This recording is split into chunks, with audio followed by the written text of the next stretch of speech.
نماز روزہ حج عمرہ اور جہاد سے بھی افضل ہے۔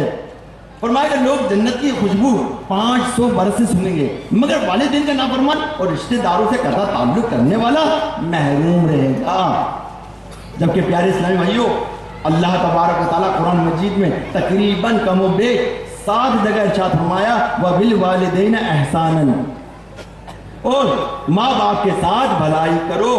آج ماں باپ کے ساتھ بھلائی کرتا کون ہے؟ آج شیطان نے ہمیں گھیر لیا ہے۔ ماں باپ کے ساتھ بیٹی تو بیٹی، بیٹا بھی بغاوت کرنے کو تیار ہے۔ نفسانی خواہشات کی تکمیل کے خاطر ماں باپ کی عزت کا باجا بجا دیا جاتا ہے۔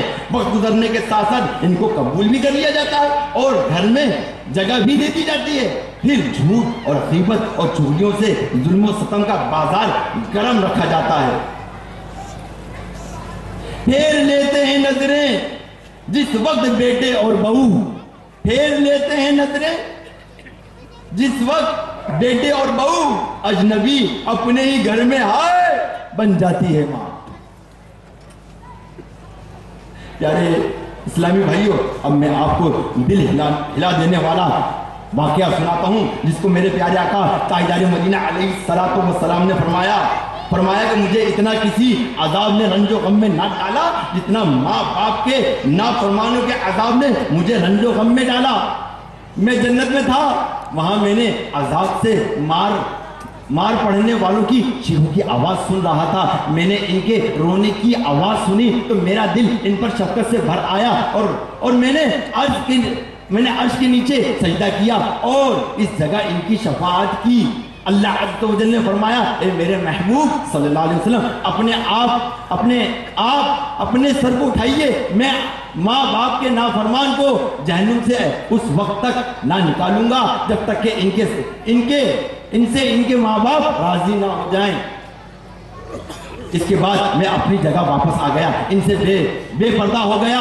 جب واپس آیا تو میں نے ان کی چیخو پکار اور ان کا رونا سنا تو دوبارہ عرش کے نیچے جا کر میں نے سجدہ کیا۔ اللہ عز و جل نے فرمایا، اے میرے پیارے محبوب صلی اللہ علیہ وسلم، آپ اپنا سر اٹھائیے اور جو آپ مانگیں گے میں آپ کو ضرور عطا کروں گا، لیکن ماں باپ کے نافرمان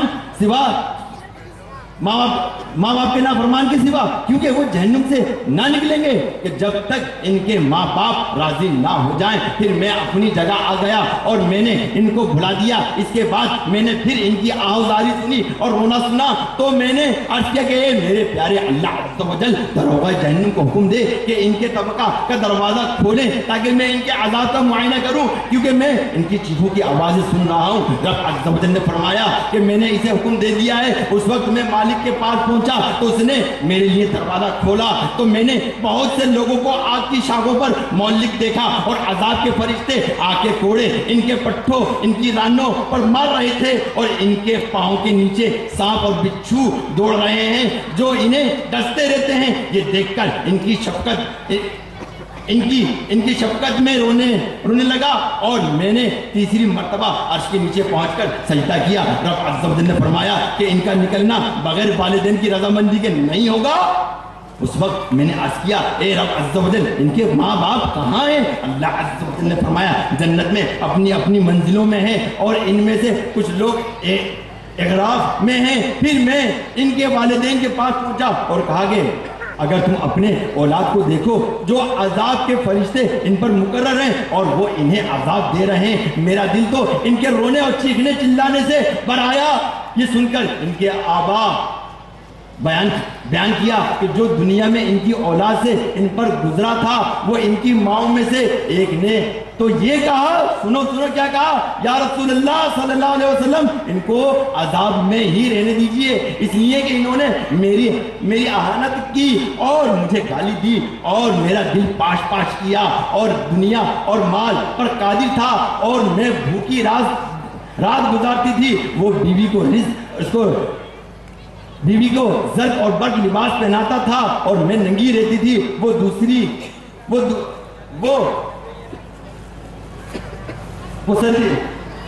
صلو علی الحبیب، تو انہیں چھوڑ دیجئے کہ وہ عذاب میں رہیں گے، اس لیے کہ میں اگر کوئی ان کی اصلاح کی بات کہتی تو وہ مجھے مارتے اور مجھے اپنے گھر سے نکال دیتے تھے. ایسا سلوک میرے ساتھ برابر کرتے رہتے اور جو کچھ بیتی ہے اس سے ان کے دلوں میں کینہ پڑ گیا. اور یہ سن کر میں نے ان سے کہا کہ دنیا گزر چکی ہے اور جو کچھ وہاں ہوا وہ بھی گزر چکا ہے. اب انہیں معاف کر دو اور ان سے درگزر کرو اس عزت میں کہ میں تمہارے پاس سفارشی بن کر آیا ہوں. اس وقت اللہ عز و جل نے فرمایا, والدین سے بات ہو رہی ہے میرے آقا صلی اللہ علیہ وسلم کی, تو رب تبارک و تعالی نے فرمایا اے میرے حبیب صلی اللہ علیہ وسلم آپ ان کے اوپر گرامبار نہ ہو. قسم ہے کہ مجھے اپنے عز و جلال کی کہ میں جہنم سے ان کی اولاد کو نہیں نکالوں گا جب تک کہ ان کے دل راضی نہ ہو جائیں. اس وقت میں نے رب عز و جل کی بارگاہ میں عرض کی کہ اے میرے پیارے اللہ عز و جل انہیں حکم دے کہ وہ میرے ساتھ جہنم کی طرف چلیں تاکہ ان کے عذاب کو اپنی آنکھوں سے دیکھیں تو شاید ان پر رحم آ جائے. تو اللہ عز و جل نے میرے ساتھ جانے کا انہیں حکم دیا تو وہ جہنم کی طرف آئے اور دروغائے جہنم نے ان کے اوپر جہنم کے دروازے کھول دیا. جب انہوں نے اپنی اولاد کی طرف اور ان کے عذاب کی طرف دیکھا تو وہ رونے لگے اور کہنے لگے خدا عز و جل کی قسم ہمیں معلوم نہیں تھا کہ وہ اتنے شدید عذاب میں ہیں. ہر ایک کی مائیں اپنی بیٹیوں اور بیٹوں کے لیے چیخ پڑیں گی اور وہ والد بھی تھا کہ جو اپنی اولاد کے لیے چیخ پڑا کہ جب اولاد نے اپنے باپوں اور ماں کی آوازیں سنی تو ہر ایک رو کر اپنی ماں سے کہہ رہا تھا اے میری امی جان, آگ نے میرے جگر کو جلا دیا ہے. میری امی جان میں تم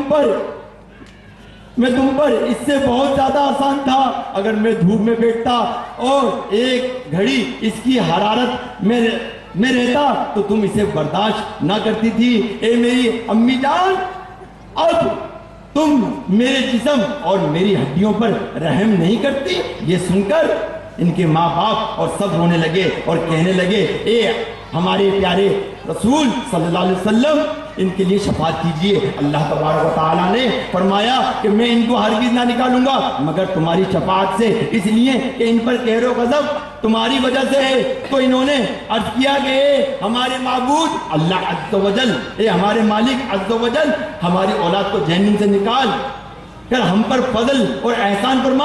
اس وقت اللہ عز و جل نے والد اور والدہ سے فرمایا کیا تم اپنی اولاد سے راضی ہو گئے؟ انہوں نے عرض کی کہ ہاں یا اللہ عز و جل. پھر رحم اور کرم کرنے والے رحمان و رحیم عز و جل نے فرمایا کہ ہر وہ شخص جن کے والد ان کے نکلنے سے راضی ہوں اسے نکال دو, اور ہر شخص جس کا والد اسے نکالنا نہ چاہے اسے چھوڑ دو کہ وہ عذاب میں رہے جب تک کہ میں جو چاہوں فیصلہ فرماؤں. تو انہوں نے ان کو نکال لیا اور وہ صرف ہڈیوں کا ڈھانچہ تھے. پھر ان پر نہر الحیا کا پانی بہایا گیا اور ان کے جسموں پر گوشت, جلد اور بال اگے اور وہ داخل جنت ہو گئے. جب تو پیدا ہوا کتنا مجبور تھا, یہ جہاں تیری سوچ سے بھی دور تھا, ہاتھ پاؤں بھی تب تیرے اپنے نہ تھے, تیری آنکھوں میں دنیا کے سپنے نہ تھے, تجھ کو آتا بھی تو صرف رونا ہی تھا, دودھ پی کر تیرا کام سونا ہی تھا, تجھ کو چلنا سکھایا تھا ماں نے تیری, تجھ کو دل میں بسایا تھا ماں نے تیری. ماں کے سائے میں پروان چڑھنے لگا, وقت کے ساتھ قد تیرا بڑھنے لگا, دھیرے دھیرے تو کڑیل جوان ہو گیا, تجھ پر سارا جان مہرباں ہو گیا, زورے بازو پہ تو اب بات کرنے لگا, خود ہی سجنے لگا, خود ہی سنورنے لگا. ایک دن ایک عورت تجھے بھا گئی, بن کے دلہن وہ تیرے گھر آ گئی, پر اپنے سے تو دور ہونے لگا, بیچ نفرت کا خود ہی تو بونے لگا, پھر تو ماں باپ کو بھی تو بھگانے لگا, تیر باتوں کے پھر تو چلانے لگا, بات بے بات تو اس سے لڑنے لگا, قاعدہ ایک نیا پھر تو پڑھانے لگا. یاد کر تجھ سے ماں نے کہا ایک دن اب ہمارا گزارا نہیں تیرے بن. سن کہ یہ بات تو تیج میں آ گیا, تیرا غصہ تیری عقل کو کھا گیا.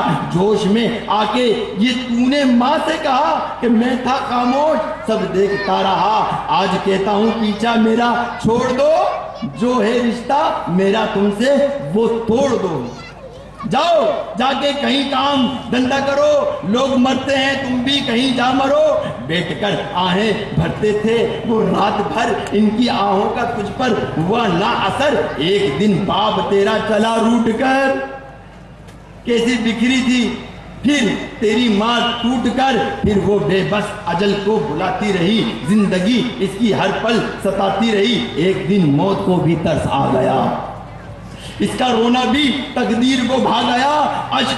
اشک آنکھوں میں تھے وہ روانہ ہوئی, اشک آنکھوں میں تھے وہ روانہ ہوئی. موت کی ایک ہچکی بہانہ ہوئی, ایک سکون اس کے چہرے پہ چھانے لگا. پھر تو میت کو اس کی سجانے لگا. مدتیں ہو گئیں آج بوڑھا ہے تو, جو پڑا ٹوٹی کٹیا پر کوڑا ہے تو. تیرے بچے بھی اب تجھ سے ڈرتے نہیں, نفرتیں ہیں محبت وہ کرتے نہیں. درد میں تو پکارے کہ او میری ماں, تیرے دم سے روشن تھا دو جہاں.